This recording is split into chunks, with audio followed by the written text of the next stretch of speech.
एक कमरे में दो लोग बैठे हैं। दोनों इंटेलिजेंट हैं, दोनों केपेबल हैं। एक जो कम सोचता है वो बोलता है, एक्ट करता है, आगे बढ़ता है। दूसरा जो ज्यादा सोचता है वो चुप रहता है। दुनिया कहती है दूसरा कमजोर है, दुनिया गलत है। वो दूसरा इंसान जो चुप बैठा था, जो सोच रहा था, वो उस पहले इंसान की हर चाल 3 कदम पहले देख चुका था। ओवरथिंकिंग वीकनेस नहीं है, ये उस इंसान की सुपर पावर है जो अभी तक ये जानता ही नहीं। आज इस वीडियो में मैं तुम्हें वो 4 रूल्स दूंगा जो इस सोच को खतरनाक ताकत में बदल देंगे। और वीडियो के आखिर में 3 ऐसी गलतियां जो अभी इस ताकत को बर्बाद कर रही हैं। अगर वो गलतियां नहीं पहचानी तो ये सब बेकार है। 1513 फ्लोरेंस, इटली। मैकियावेली को जेल से रिहा किया गया। Tortured, humiliated, jobless. उसके दुश्मनों ने सोचा यह खत्म हो गया। मैकियावेली ने क्या किया? वो बैठ गया और सोचने लगा। हर उस लीडर के बारे में जो कभी पावरफुल था, हर उस एम्पायर के बारे में जो कभी गिरी, हर उस आदमी के बारे में जिसने पावर खोई और क्यों खोई, जिसे लोगों ने बेकार समझा था। उसी सोच से निकली एक किताब, द प्रिंस, जो किताब आज भी दुनिया के सबसे पावरफुल लोगों की डेस्क पर होती है। और दूसरी तरफ फ्रेडरिक नीत्शे, अकेला, बीमार, सालों तक रिजेक्ट हुआ। उसकी बुक्स नहीं बिकती थीं, लोग उसे पागल कहते थे। लेकिन वो रुका नहीं, वो सोचता रहा, लिखता रहा, अपने दिमाग को और शार्प करता रहा। ये दोनों इंसान ओवरथिंकर्स थे, लेकिन उन्होंने उस सोच को पावर में बदला, कंट्रोल में बदला, डोमिनेंस में बदला। और अब तुम्हारी बारी है। नियम नंबर 1, जंगल में आग लगी है। वो आग काम कर रही है, बर्न कर रही है, स्प्रेड हो रही है, एनर्जी रिलीज कर रही है हर तरफ। लेकिन उसे पता नहीं वो कहां जा रही है। वो दुश्मन को नहीं जला रही, वो खाना नहीं बना रही, वो रोशनी नहीं दे रही। वो सब कुछ जला रही है, जिसमें खुद वो पेड़ भी हैं जिन पर वो टिकी है। यही तुम्हारी ओवरथिंकिंग है। वो रुकी नहीं है, वो काम कर रही है हर वक्त। रात को जब तुम सोने की कोशिश करते हो वो चल रही है। किसी से बात करते वक्त वो चल रही है, किसी काम के बीच में वो चल रही है। लेकिन वो किस डायरेक्शन में जा रही है तुम ये जानते ही नहीं। और इसीलिए वो तुम्हें एग्जॉस्ट करती है, वो तुम्हें एंग्शियस करती है, वो तुम्हारे खिलाफ काम करती है, तुम्हारे लिए नहीं। ये तुम्हारी गलती नहीं है, लेकिन ये तुम्हारी जिम्मेदारी है। फ्रेडरिक नीत्शे ने इसे समझा था। उसके पास भी वही आग थी। वो भी रात को सोता नहीं था। वो भी हर चीज को इतने डीपली सोचता था कि लोग उसे पागल कहते थे। लेकिन फ्रेडरिक नीत्शे ने एक काम किया जो बाकी लोग नहीं करते। उसने उस आग को एक डायरेक्शन दिया। उसने डिसाइड किया ये एनर्जी किस चीज को जलाएगी। फ्रेडरिक नीत्शे ने कहा था, अपने अंदर केओस रखना जरूरी है, लेकिन उस केओस से एक डांसिंग स्टार पैदा होना चाहिए। अभी तुम्हारे अंदर केओस है, वो आग जल रही है।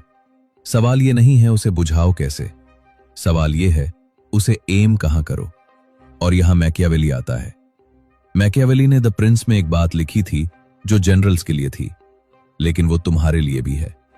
जो इंसान अपने आसपास की हर चीज को कॉन्शियसली देखता है, उसे असेस करता है, उसे यूज करता है, वो इंटेलिजेंट होता है। तुम्हारी ओवरथिंकिंग यही करने की कोशिश कर रही है। हर चीज को असेस करना, हर एंगल देखना, हर पॉसिबिलिटी कैलकुलेट करना। अब इसे और आसान शब्दों में समझो। प्रॉब्लम यह है वो आग अभी हर डायरेक्शन में जा रही है। उसे एक नोजल चाहिए, एक फोकस चाहिए।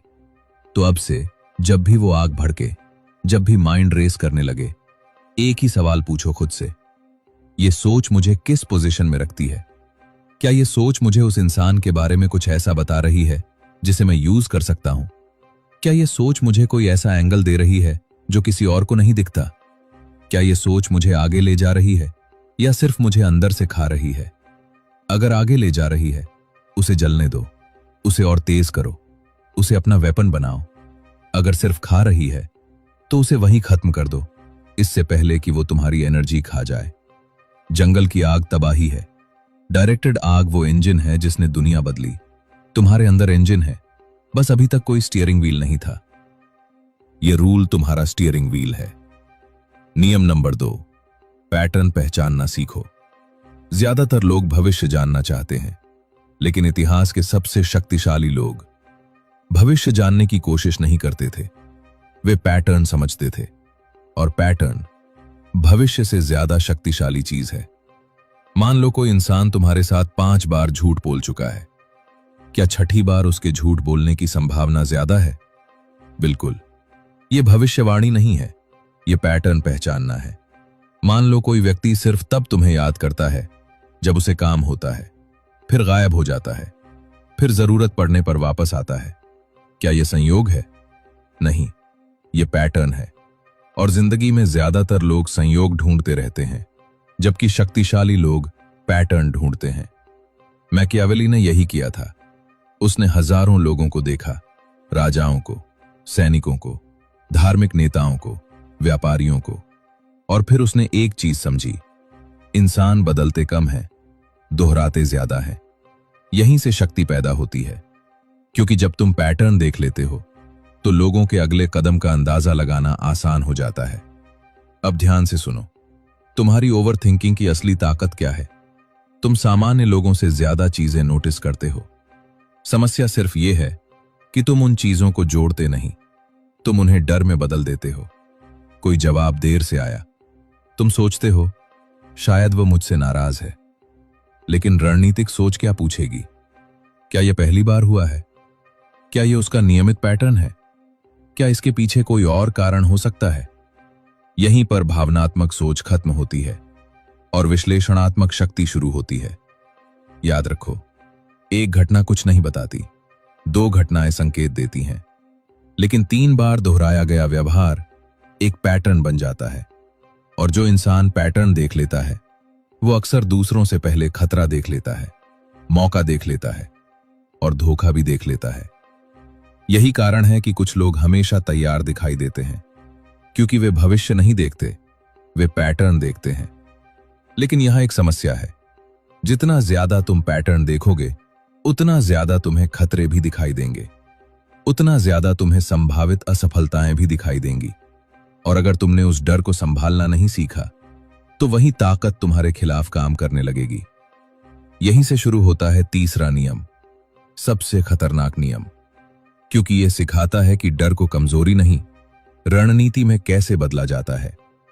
नियम नंबर 3, डर को रणनीति में बदलो। ज्यादातर लोग डर को दुश्मन मानते हैं, लेकिन मैकियावेली डर को जानकारी मानता था। सोचो, अगर तुम्हें किसी फैसले से डर लग रहा है तो उसका मतलब क्या है? क्या इसका मतलब है कि तुम्हें रुक जाना चाहिए? हमेशा नहीं। कई बार डर सिर्फ यह बताता है कि दांव बड़ा है, कि यह चीज तुम्हारे लिए महत्वपूर्ण है, कि यहां गलती की कीमत हो सकती है। लेकिन कमजोर लोग क्या करते हैं? वे डर देखते हैं और पीछे हट जाते हैं। रणनीतिक लोग क्या करते हैं? वे डर देखते हैं और योजना बनाते हैं। अगर यह असफल हुआ तो दूसरा रास्ता क्या है? अगर यह इंसान भरोसेमंद नहीं निकला तो बैकअप क्या है? अगर यह अवसर नकली निकला तो मेरी सुरक्षा कहां है? यही फर्क है। कमजोर आदमी डर से भागता है, रणनीतिक आदमी डर से सीखता है। इतिहास के सबसे सफल रणनीतिकार निडर नहीं थे, वे तैयार थे। और तैयारी हमेशा डर को देखकर पैदा होती है, उसे नजरअंदाज करके नहीं। आज से एक बात याद रखना, डर को मत हटाओ, उसे सवालों में बदलो। और जब तुम ऐसा करोगे तो तुम्हारा डर तुम्हारा नौकर बन जाएगा, मालिक नहीं। लेकिन अभी सबसे महत्वपूर्ण नियम बाकी है, वो नियम जो तय करता है कि तुम्हारी सारी समझ शक्ति बनेगी या सिर्फ एक और अधूरा विचार बनकर रह जाएगी। चौथा नियम, एक तलवार जो जंग खा रही हो वो उठती है, हिलती है और फिर वहीं रुक जाती है, लेकिन वो कभी चली नहीं। उसे पता ही नहीं कि वो कितनी खतरनाक है, वो कितनी धारदार है, और यही चीज उसे जंग लगने पर मजबूर कर रही है। यही तुम्हारी सबसे बड़ी गलती है। सिर्फ सोचना काफी नहीं है, वार करना भी जरूरी है। और तुम क्या कर रहे हो? कभी खुद के पूरी तरह सही होने का इंतजार, कभी दूसरों की मंजूरी का इंतजार, कभी किसी निर्णय का इंतजार। इंतजार मत करो। यह शायद सबसे महत्वपूर्ण नियम है और सबसे दर्दनाक भी, क्योंकि ज्यादातर ओवरथिंकर्स यहीं हारते हैं।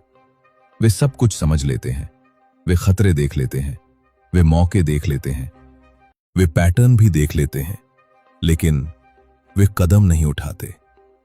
वे और जानकारी चाहते हैं, और यकीन चाहते हैं, और भरोसा चाहते हैं, और सही समय चाहते हैं। फिर क्या होता है? कोई दूसरा वही मौका छीन लेता है। याद रखो, दुनिया में बहुत कम फैसले परफेक्ट होते हैं, लेकिन एक चीज लगभग हमेशा गलत होती है: अनंत इंतजार। मैकियावेली समझता था कि युद्ध में सबसे बड़ा खतरा गलत फैसला नहीं होता, फैसला न लेना होता है। क्योंकि जब तुम फैसला नहीं लेते, तब हालात तुम्हारे लिए फैसला लेने लगते हैं, लोग तुम्हारे लिए फैसला लेने लगते हैं, समय तुम्हारे लिए फैसला लेने लगता है, और तब नियंत्रण तुम्हारे हाथ से निकल जाता है। इसलिए याद रखो, अधूरा निर्णय भी जीत दिला सकता है, लेकिन लिया ही न गया निर्णय कभी जीत नहीं दिलाता। यही नियम नंबर 4 है। लेकिन रुको, अब तक जो कुछ बताया गया वो तुम्हें मजबूत बना सकता है, लेकिन एक समस्या अभी भी बाकी है। क्योंकि कुछ लोग ये चारों नियम सुनेंगे, समझेंगे भी, और फिर भी वहीं रहेंगे जहां आज हैं। क्यों? क्योंकि वे 3 गलतियां करते हैं, और ये 3 गलतियां किसी भी ओवरथिंकर की पूरी ताकत को खत्म कर सकती हैं। पहली गलती, बिना जानकारी के सोचते रहना। यह सबसे कॉमन गलती है और सबसे खतरनाक भी, क्योंकि ज्यादातर लोगों को पता भी नहीं चलता कि वो ये गलती कर रहे हैं। कोई तुम्हें जवाब नहीं देता और तुम्हारा दिमाग उसी वक्त कहानी बनाना शुरू कर देता है। शायद वो नाराज है, शायद उसे अब मेरी परवाह नहीं, शायद मैंने कुछ गलत कह दिया, शायद वो मुझे इग्नोर कर रहा है। लेकिन रुक कर एक सवाल पूछो, तुम्हें ये सब किसने बताया? उसने या तुम्हारे दिमाग ने? यही जगह है जहां ज्यादातर ओवरथिंकर्स हार जाते हैं। उन्हें लगता है कि वो सोच रहे हैं, लेकिन असल में वो सोच नहीं रहे होते, वो गेस कर रहे होते हैं। और गेसिंग और स्ट्रैटेजिक थिंकिंग में उतना ही फर्क है जितना तीर चलाने और आंख बंद करके तीर फेंकने में होता है। तुम्हारे पास कोई जानकारी नहीं है, कोई फैक्ट नहीं है, कोई प्रूफ नहीं है, फिर भी तुम्हारा दिमाग फैसला सुना चुका होता है। याद रखो, जिस इंसान को फैक्ट से ज्यादा स्टोरीज पसंद आने लगती हैं, वो धीरे धीरे रियलिटी से दूर होने लगता है। और दुनिया में बहुत लोग दुश्मनों से नहीं हारते, वो अपनी ही बनाई हुई कहानियों से हार जाते हैं। स्ट्रैटेजिक लोग गेस नहीं करते, वो ऑब्जर्व करते हैं, जानकारी इकट्ठा करते हैं, फिर फैसला लेते हैं। क्योंकि अधूरी जानकारी पर लिया गया फैसला अक्सर गलत जानकारी से भी ज्यादा खतरनाक होता है। इसलिए अगली बार जब तुम्हारा दिमाग कोई कहानी बनाना शुरू करे, तो खुद से सिर्फ एक सवाल पूछना: मुझे यह पता है या मैं सिर्फ मान रहा हूं? यही सवाल तुम्हें भीड़ से अलग कर सकता है। दूसरी गलती, यह और भी ज्यादा खतरनाक है। कोई तुमसे कुछ बोलता है, तुम तुरंत एक्सप्लेन करने लगते हो। मत करो। अपनी सोच जस्टिफाई करना बंद करो। हर बात पर खुद को प्रूव करना बंद करो। अपनी फीलिंग सबको बताना बंद करो। हर सवाल का जवाब देना बंद करो। मैकियावेली का सबसे पावरफुल रूल था, फॉक्स कभी नहीं बताता वो कहां जा रहा है, क्योंकि जिस दिन शिकार को रास्ता पता चल गया, खेल खत्म हो जाता है। लायन कभी नहीं बताता वो कितना भूखा है, क्योंकि ताकत अपनी हालत अनाउंस नहीं करती। जो लोग खुद को हाइड करना जानते हैं, वो हमेशा एडवांटेज में होते हैं, क्योंकि लोग उनके वर्ड्स नहीं पढ़ पाते, लोग उनकी नेक्स्ट मूव नहीं पढ़ पाते, और जिसे पढ़ा ना जा सके उसे कंट्रोल भी नहीं किया जा सकता। अब तीसरी गलती, यह सबसे ज्यादा नुकसान करती है, लेकिन यह गलती तुम खुद नहीं करते, यह तुमसे करवाई जाती है। और उस गलती का नाम है उन लोगों की राय को पावर देना जो तुम्हें सिर्फ कमियां गिनाते हैं। सोचो, वो इंसान जिसने कहा बहुत सोचते हो, वो इंसान जिसने कहा यह नहीं होगा तुमसे, उनकी खुद की जिंदगी में कितना है? जिसके पास खुद कुछ नहीं, उसकी राय तुम्हारी रियलिटी कैसे बन सकती है? लेकिन यही होता है, तुम्हारा दिमाग जो हर चीज को डीपली प्रोसेस करता है, उस एक लाइन को अंदर ले जाता है, घुमाता है, और धीरे धीरे वो फैक्ट बन जाती है। मैकियावेली ने लिखा था, दुश्मन वो नहीं जो सामने से वार करे, दुश्मन वो है जो तुम्हें खुद पर शक करवा दे। क्योंकि जिस दिन तुमने खुद पर शक किया, किसी दुश्मन की जरूरत नहीं रहती। इसलिए आज से एक रूल, जिस इंसान की जिंदगी तुम नहीं चाहते उसकी राय को अंदर मत आने दो, क्योंकि भीड़ हमेशा उस इंसान पर हंसती है जो वहां पहुंचने की कोशिश कर रहा होता है जहां तक भीड़ कभी पहुंच ही नहीं सकती। और फ्रेडरिक नीत्शे ने कहा था, जितना ऊंचा तुम उड़ते हो उतने ही छोटे तुम दिखाई देते हो उन लोगों को जो उड़ नहीं सकते।